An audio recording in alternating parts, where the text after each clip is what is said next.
I want to thank everyone who's in attendance here today, and I also want to thank the press for coming out. I'd like to thank all the people who made the Fiestas event possible, the sponsors who contributed to and supported this event, and the City of Peoria and all the volunteers who gave their time to make this event possible. I'd like to focus now on the reasons for the Fiesta on Saturday. It is, of course, to note and commemorate the heritage of some Americans who trace their backgrounds back to Spain and within the last few hundred years to Mexico. It is, in fact, Mexico's Independence Day Saturday, even though Mexico celebrates it on the 16th of September. But it is more than a celebration of one group of Americans. It is intended to bring all Americans together and to be a celebration of commonality, which brings all of our uniqueness together. The Fiesta has the music and the foods of Mexico and the southwest borderlands of the United States, and it has the country western music and hot dogs and hamburgers, which have become the staples of Americans from coast to coast. We're all one with our unique background, giving us a greater national perspective and creativity.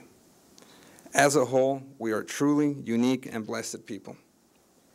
In the last 4 years, however, we have faced adversity, which has strained our families and caused us for the first time since the Great Depression of the 1930s to question our future.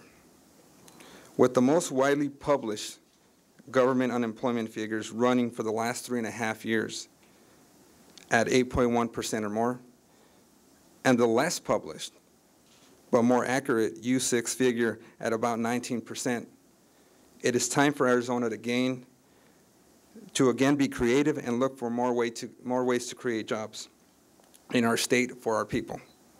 Our governor, state legislators, city governments throughout the state have worked hard to strengthen our economy and bring jobs back to Arizona.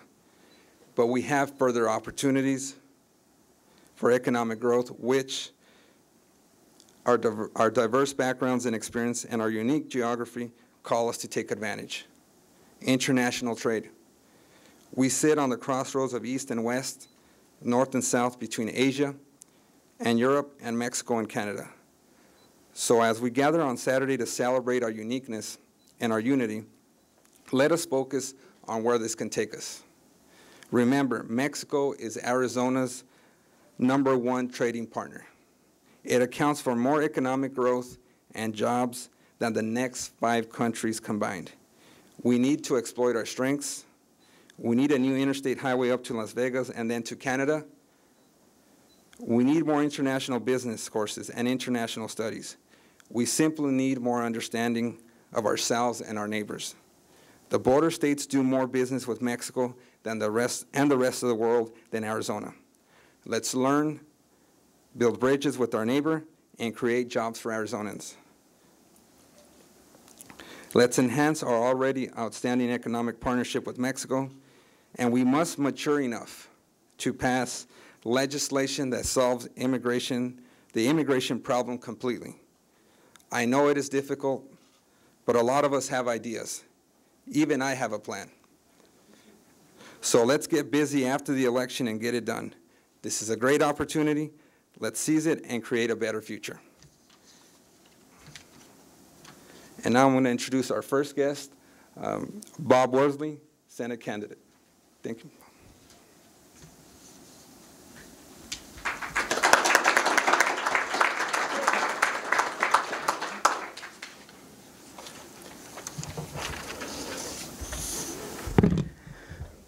The conservative voters of Mesa have spoken. They want me to focus our state's attention on creative ways to grow our economy, improve our education, build a fiscally sound state budget, and find real solutions to our urgent immigration issues. They know that these solutions can be crafted by leaders who will seek a pragmatic approach that includes the federal government, solutions that are tough-minded and creative without being hard-hearted. The founding principle of our American Republic is a deeply religious principle. All are created equal, and have worth in the eyes of God. This principle guides how I see and treat people, and it shapes my worldview. Beyond what is necessary to protect us from harm, I especially believe the authority of our government should never be used to violate human dignity or to treat people callously and unequally. While my Republican primary opponent and I differed on only a few conservative issues, our views on how people should be treated at the hands of government was a defining difference. I've lived in Arizona for 32 years, and no state can claim more friendly and caring citizens than Arizona. This is a great state. My view is based on my faith, but it is also shaped by my experiences. I served as a non-paid volunteer pastor of a congregation of Latin American immigrants for the last 7 years here in Mesa. I came to know and love them. I was moved to give my time, my money, and effort to help some of them who were in dire need. I see faults, but more striking are the sacrifices they make for the sake of their children, their families, and their fellow man. I see them as brothers and sisters. I know the problems of illegal immigration. I've dealt with them up close as a businessman and as a pastor. But I also see the big picture of jobs, crime, and the tax burden on Arizona. I will do all in my power to help solve these problems for the good of all Arizonans. We need creative solutions that actually solves this problem, and I'm totally committed to help find them. But the solutions must be humane and must be respectful of human dignity. Our largest trading partner is Mexico. We must work to improve this trading relationship. Arizona should never be seen as a hostile state to Mexico or to Hispanics. All should feel welcome to come and visit and do business here. Those who want to immigrate here or work or attend school should have a legal process to do so. If all goes well in November, I pledge to elevate our political tone and rhetoric and improve our state's reputation to reflect who we really are. We'll do that by staying true to the bedrock principles of our democracy, our faith, and our common decency. There are numerous worthy issues that need attention, but a strong economy that is creating jobs solves many problems. I will focus on big legacy issues that will strengthen the economic environment for our community and make this an attractive and safe place to work and live. Thank you for the honor to be here today.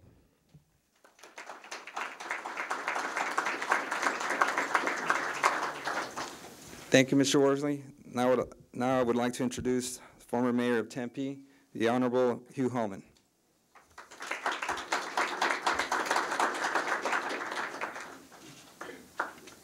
Thank you very much, Mr. President, Madam First Lady, members of the Peoria Council, and other honored guests. It's a privilege to be here today to talk about economic development. That is, after all, what brings us here. We are here to discuss how we can enhance economic development by taking advantage of the circumstance that blesses Arizona, that the nation of Mexico is on our immediate southern border. And as a result of that great happenstance for our citizens, we have a fabulous trading partner that, as Councilmember Rivero noted, is our largest international trading partner, most important to us, and we ought to hold that concept as dear as any other that has been expressed certainly in the last 5 years. I want to thank Councilmember Jose Rivero for not only reinvigorating the Fiesta Peoria. He and I know one another from a long time ago, so I know he goes by Tony in Peoria. His family calls him Tony, but I've always known him as Jose, so that's a very difficult habit to get out of. But Councilmember Tony Rivero, Councilmember Tony Rivero, for using the opportunity to reinvigorate not only Fiesta Peoria, but use that as the moment that we could draw attention to a great opportunity for this state, Arizona, for this nation, the United States, and that is to recognize that it's time to turn the page. We have far too long allowed a few people to scream at one another and define the debate. Some want to yell at one group and call them amnesty fanatics and the open borders crowd, while others want to scream at the other group that they're a bunch of bigots.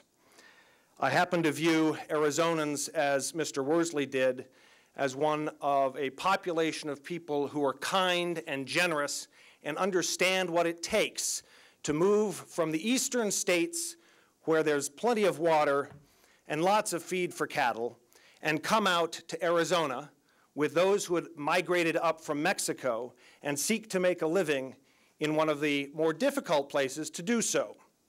People who stayed here because they love the desert, they understand the desert, they understand all that Arizona offers, and did not migrate on to California. They stayed here for generations and generations and generations. There are residents of Tempe who can trace their lineage back not just to the founding of our community in 1871, as Anglos think of it, founded by Charles Trumbull Hayden, but to those who came up from Mexico to farm in that same area in a community called San Pablo. Charles Trumbull Hayden founded Hayden's Ferry, not Tempe. Tempe is the merger of Hayden's Ferry and San Pablo. There's a reason that the award we continue to grant in Tempe for our most honored citizens is called the Don Carlos Award. It is named for, of course, Charles Trumbull Hayden, who was called Don Carlos through his death in 1901, and Spanish was the primary language spoken in that community until the 1920s. That demonstrates a relationship of Arizonans and Mexicans that should never be torn asunder. So I'm here to recognize that there are caring people in Arizona who want to assure that, as Mr. Worsley noted, we live by the principle that all of us are created equal and endowed with certain inalienable rights, including life, liberty, and the pursuit of happiness. Those principles are at the essence of what these United States are about, and Arizonans understand that. They also, however, understand that the rule of law means something. In a democracy without the rule of law, you have a sham, that all of us are to be treated equally under the law. And that's where this fight gets to. I understand that. But I think if we turn the page and recognize that our largest trading partner is important to us, their citizens are important to us, and it is important to Mexico that its borders be secured against illegal activity as it is to the United States, that the United States borders be secured against illegal activity. And together, we can work to do that for both of our nations and seek the kind of relationship that, frankly, we often don't think about. Those folks in Canada.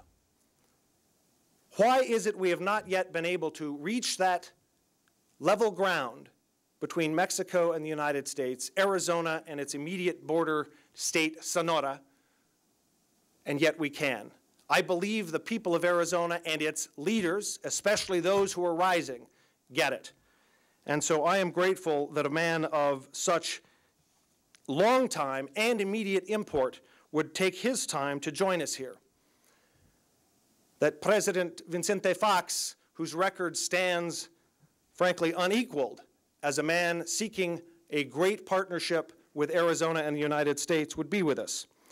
Because it is now our opportunity to create trade between the United States and Mexico, which requires all of us together to call on the federal government of the United States to provide the resources necessary, not just for those politically advantageous locations along the border, but for all the border crossings between Mexico and the United States. The resources to provide opportunity for legal trade and for people to cross the border legally and easily. The rule of law has too long been used by those with special interests to restrict the opportunity for people to travel between our two countries. That we have artificially low quotas for people from Mexico to come to the United States legally, when we have such a demand for work and opportunity for people from both societies to succeed better. That our neighbor to the south can succeed does not eliminate the success from the United States, but in fact provides an enhancement for that opportunity. So together, we need money for border crossings that allow legal trade to take place instead of hours-long waits by truck drivers and by merchants going either direction. We need the United States to invest in the infrastructure, the highway systems, to allow that trade to come north, not just into Texas or California, but into Arizona and even New Mexico. We need to work diligently with Union Pacific and the rail interests in Mexico to assist in bringing the rail line from what might be one of the most important new ports of entry on the west coast of North America and allow transport of goods into Arizona for shipment and transshipment across these United States. It's time to turn the page, but turn it back. Two partners and I, three authors of a book, How to Do Business in Sonora, did this work in 1993. Cómo hacer negocios en Arizona, How to Do Business in Arizona, was then transmitted throughout Sonora and other states in Mexico to help us enhance the trade opportunities. So frankly, it's time to turn the page back to the days when we sought to do greater business with our most important trading partner and all of its citizens, and do so in an environment of respect and opportunity. Thank you for taking your time to be here today.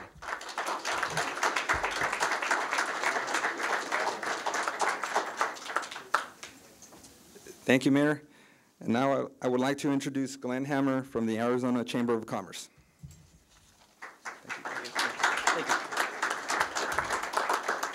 Thank you, Councilman. It is a great honor to be here today with President Fox. And I want to thank the City of Peoria and particularly Councilman Rivera for making this day possible.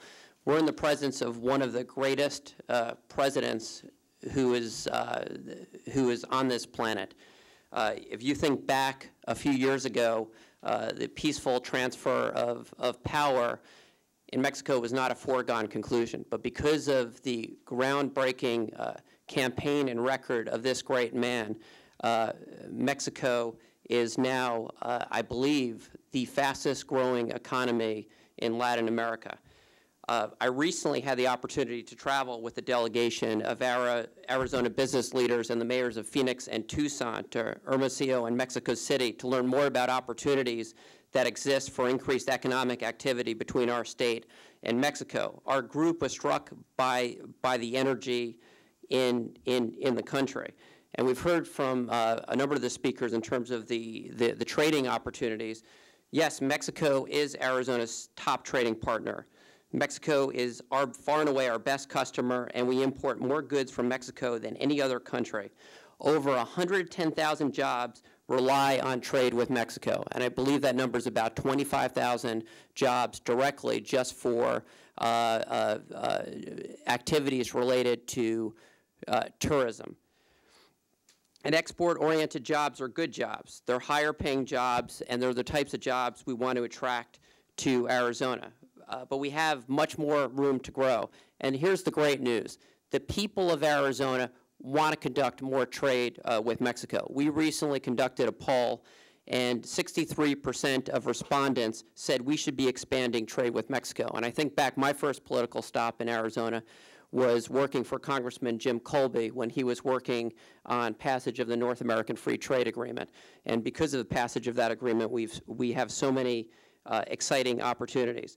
We're exporting a little over $5 billion to Mexico, but our friend to the east in Texas is taking advantage of their geographic position by exporting $87 billion worth of goods to Mexico. The good news is that we're all in this state, and you've heard from other speakers today, to increase those opportunities, and I know that we will. We've got great leadership on the city level, and at the Arizona Chamber, we have worked very hard and effectively with the state legislature to reform our tax code so that now we can make a case that Arizona is the most friendly state in the country when it comes to export-oriented jobs. And with the new creation of the Arizona Commerce Authority and with this emphasis on all of our elected leaders in the state to increase trade, I'm confident that we'll close the gap with Texas. And I'll close by saying, again, it's a great honor to be here with one of the great world leaders of all time, President Fox, and I look forward to hearing from the great president. Thank you.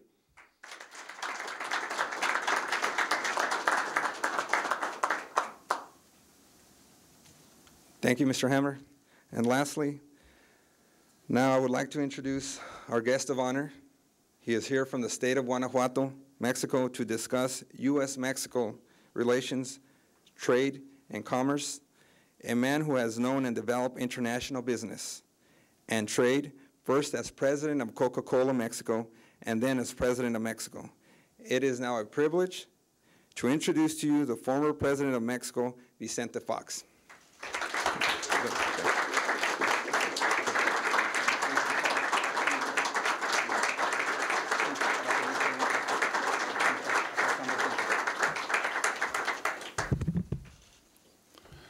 José Antonio, Pepe, Toño. Marta thought there was two persons in one. First of all, let me introduce to you a beautiful lady sitting in this room in white, green. Marta, my love, my passion. My love, my passion, my partner. We dream together about many, many things that we have brought down to reality at Centro Fox, the first presidential library ever outside the United States, which purpose is building bridges instead of building walls. It's building and developing leadership, understanding that each and every one of us human beings are leaders. All of us are born leaders, and we're leaders all the time of our life. We're leaders forever. And unfortunately, many of us do not discover that leadership because many of us don't go within ourselves, learn who we are. What am I here for in this life? What is my life project? What is my purpose? Purpose is a very strong word, very meaningful. All human activities always have a purpose, some for the bad and the worst, some for the better and the sublime. This room is shaking. I mean, what I have just listened now is such a powerful message, so clear, so responsive to reality, so full of vision of leaders that have spoken. And at the very end is the American dream. And by the way, it's the dream of the Americas, not just the American dream. It's the dream of the whole of the continent. It's the dream of 120 million Mexicans, plus 20 that have Mexican heritage that are here in this nation. And it's the dream of 500 million people that we live in this continent. So I'm very, very pleased to be here in this room. And we share history. When Washington was attaining independence here, Padre Hidalgo was attaining independence in Mexico. And Mariscal Sucre and Bolivar and many others were attaining independence in most of the nations of this continent. So there was an independence wave that spread around the whole of the continent. And we all did it. We all became independent. But today we're partners, we're friends, we're neighbors. And as mentioned here, we partner on business, on trading, on political and diplomatic positions. Maybe you don't know, but it was mentioned here that Mexico buys from this nation over $250 billion every year. That means a lot of jobs. Hundreds of thousands, millions of jobs to U.S. American citizens. And the trade balance that we hold between our two nations is over $500 billion US dollars. So we buy and sell, we trade. So we're partners, real partners. We have a threat on the horizon. The threat is this so-called power shift from the West to the East. Those nations on the East are getting ready and prepared to lead. It's forecasted that no more than 10, 12 years from now, Chinese economy will be larger than US economy. And that means a very important question to all of us. Under what principles are those leading nations be exercising their leadership? We have our values in the West that we share, as I said. So we all on this continent, especially in North America, we must get ready to meet the challenge. And it's clear, it's our decision. Leaders decide and build the future, not just wait to see what happens. And we must keep the leadership, the world leadership, led by this great nation, which I am part of. My grandfather was born in Cincinnati, Ohio, and he was a migrant. He decided to come down to Mexico looking for his American dream back in 1895. And he settled down in the state of Guanajuato, and he made his dream. Now it's 5 generations of Foxes that have been in Guanajuato. And it's a family that shares the values of the founding fathers of this nation. So migration is a two-way street. And it's a good thing to happen for both of our nations. So what I heard in this room is something that I take back to Mexico in my heart. And many of you might wonder what's going on in Mexico today. Some think that we're drinking too much tequila, maybe. Why, they say, has Mexico become so violent? Well, let me tell you, the answer is here, in this nation. Because in Mexico, we don't consume drugs, very little, insignificant. We don't produce drugs, very little, insignificant. Marijuana is just about the only drug that we produce.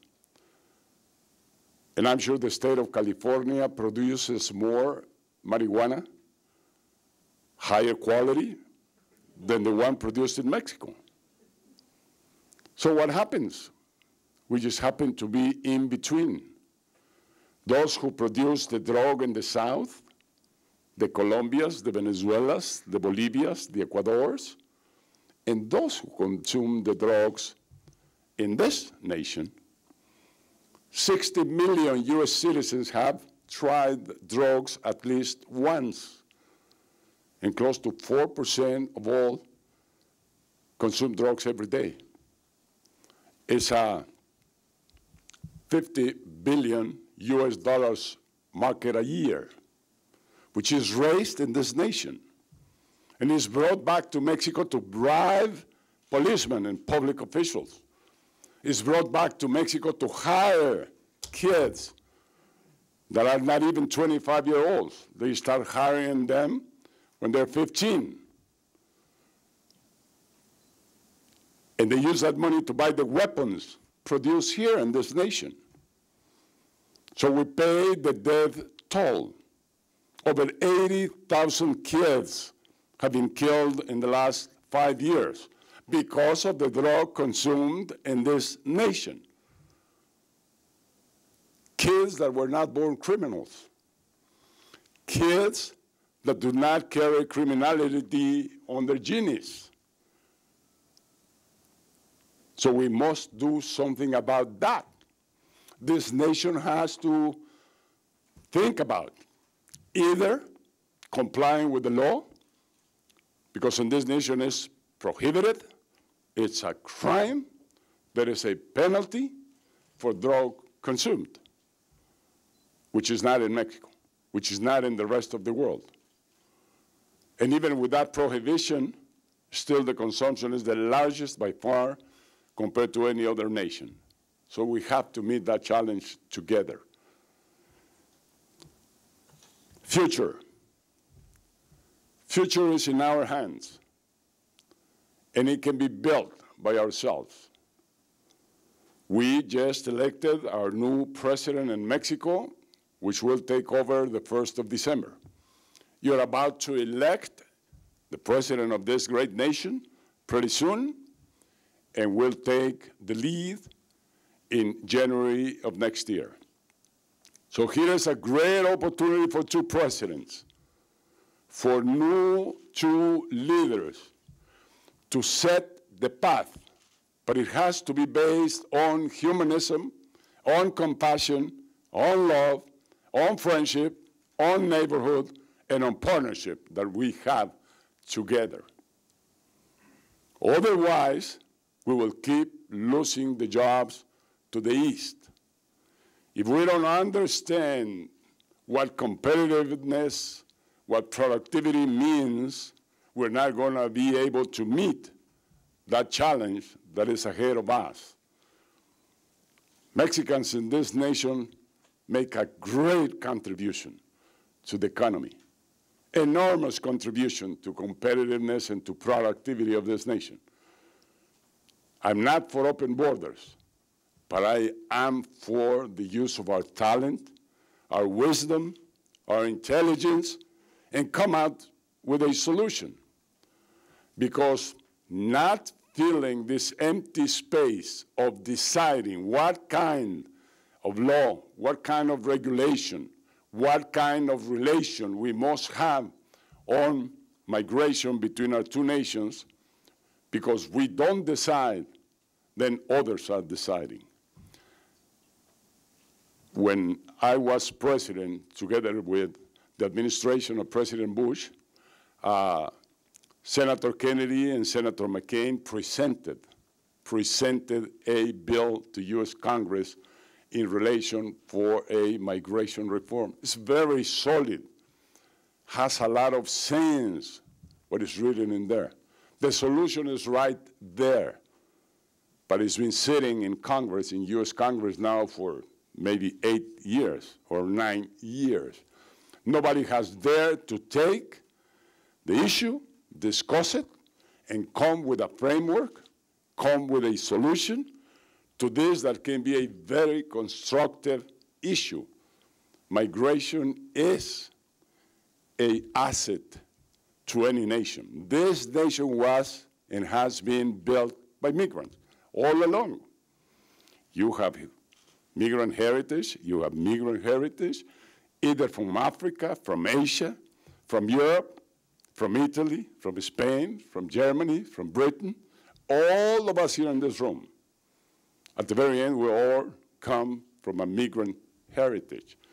This is what has made this nation so strong, such a leading capacity that it has shown all over the world. And by the way, my regrets, my deep feelings on this, what happened on the Middle East, and this what happened on the U.S. Embassy or the U.S. Consulate in Libya. They're going through a democratizing wave, many problems in that part of the world.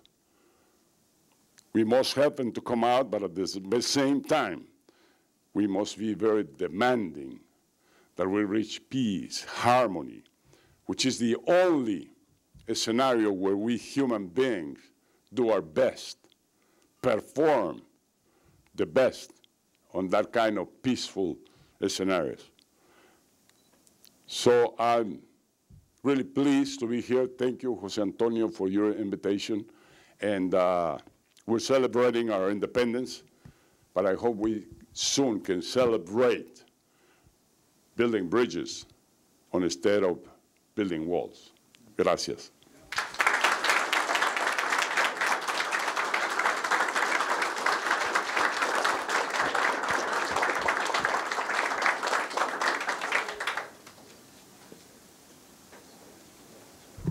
Thank you, Mr. Fox.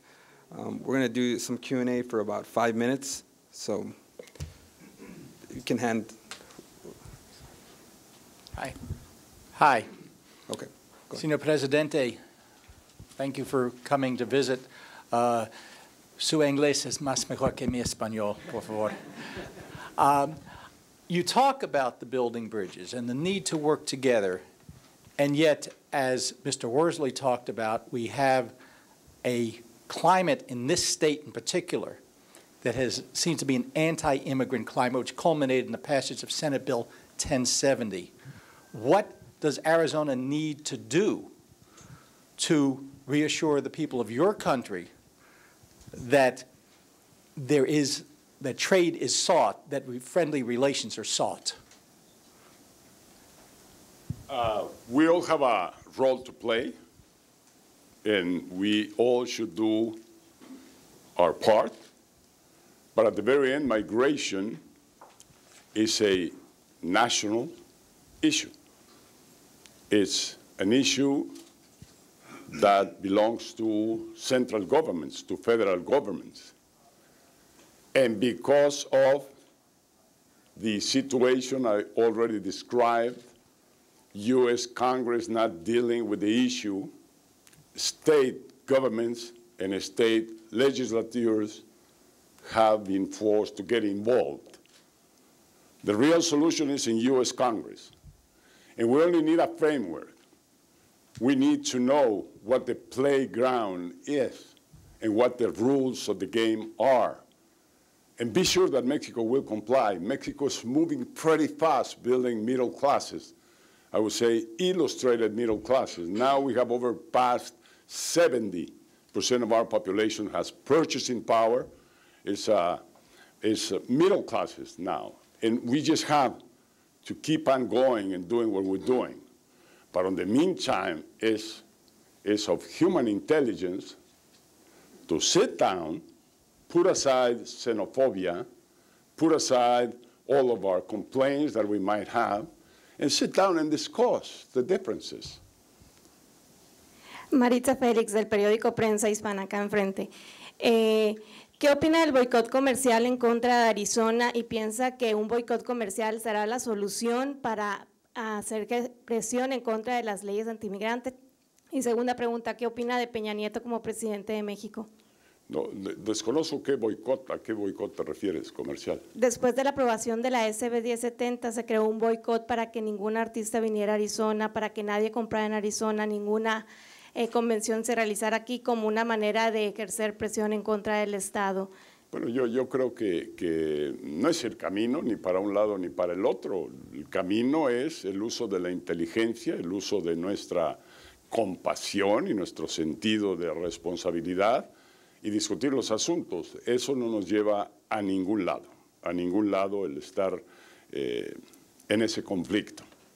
Así que yo diría que termine boicot y que nos sentemos a platicar, quien quiera que esté ofendido. Y número dos, sobre Peña Nieto, bueno, hay mucha esperanza en México, es un líder joven, es un líder carismático, es un líder que ejerce su liderazgo formando equipo.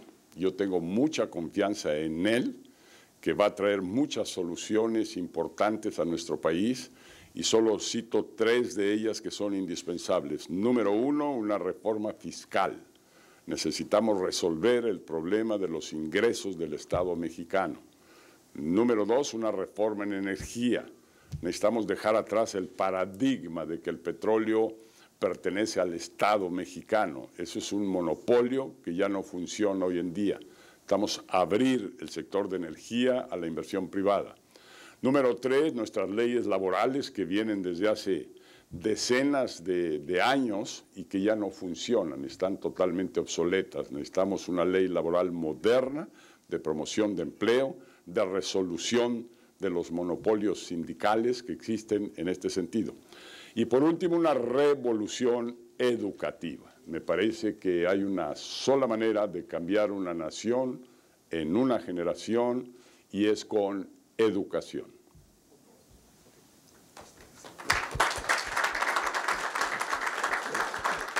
Thank you, Mr. Fox. And lastly, to close out the press conference, I'm going to ask Dr. Ned Norris from the Tohono O'odham tribe to come and speak to us. The nation has been our biggest sponsor for the event, so I thank him and the entire nation for all their support.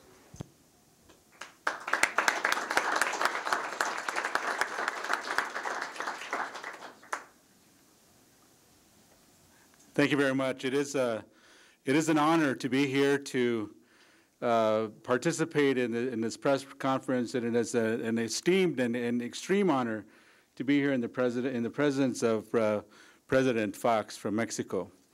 My tribal nation has about 75 miles of border to the north of Mexico, to the south of our tribal nation with Mexico, and we continue to have about 9 O'odham villages that continue to exist in Mexico. And so there is a vested interest in not only the nation that we are here in the United States and the state of Arizona, but we also have a vested interest in the continued success of Mexico. And so we want to be able to establish a formal relationship with Mexico to be able to do that. But I also wanted to acknowledge the fact that there are about 565 indigenous tribal communities, tribal nations within the United States of America. And we have been privileged with the opportunity to establish multi-million-dollar economic development, projects within our tribal communities. And so we continue to involve ourselves not only within our own tribal communities, but to try to extend that opportunity outside of our tribal communities. That is one of the reasons why we have chosen to get involved with bringing back Fiesta Peoria and our involvement with the city of Peoria and the surrounding communities in this West Valley. So we thank you for that opportunity. President Fox, it is a deep honor for me to be here, to be able to address you in this way, and to be able to address this press conference. And the City Council, thank you very much. Councilman, thank you very much for this opportunity. Mr. Mayor, it was great to hear you speak again. Thank you very much.